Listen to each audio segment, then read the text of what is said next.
జ్యోతిషకులు అనేది ఎట్లయిందంటే ఒక్కసారి phone on చేసి యూట్యూబ్ చేసి ఓపెన్ చేస్తే ఒకళ్ళ నుంచి ఒక జ్యోతిషకుడు తయారైంది. ఒకప్పుడు అట్లా లేకుండే. ఒకటి ఎవరి తలరాతని ఎవరు మార్చలేరు. నేను ఏదో చెప్పాను, ఒక ప్రిడిక్షన్ చేశాను, అది కరెక్ట్ అయింది అనగానే గొర్రెలాగా వెనక పడుతుంటాను.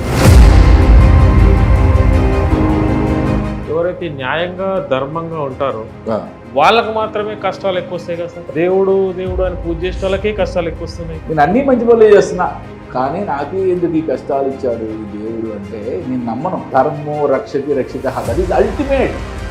దానికి మించిన వర్డ్, నువ్వు భేదాలు మొత్తం జరిగేసినా కూడా దానికి మించిన వర్డ్ ఇంకొకటి లేదు. లాస్ట్ టైం ఒక ఫేమస్ ఆస్ట్రాలజర్ గురించి మాట్లాడుతున్నాను. ఏం చెప్పారంటే ఇంతకు నేను మళ్ళీ జ్యోతిష్యం చెప్పాను అని. ఆయన రీసెంట్గా ఒక టీవీలో మళ్ళీ ఇంటర్వ్యూ ఇస్తూ మళ్ళీ మొదలెట్టి హిందూ ధర్మాన్ని ఆచరిస్తున్నాడా లేకపోతే టైంపాస్ చేస్తున్నాడా, జ్యోతిష శాస్త్రాన్ని కూడా అవహేళన చేస్తున్నాడా? ఈ శాస్త్రాలని ఇవన్నీ అవహేళన చేసేవాళ్ళు.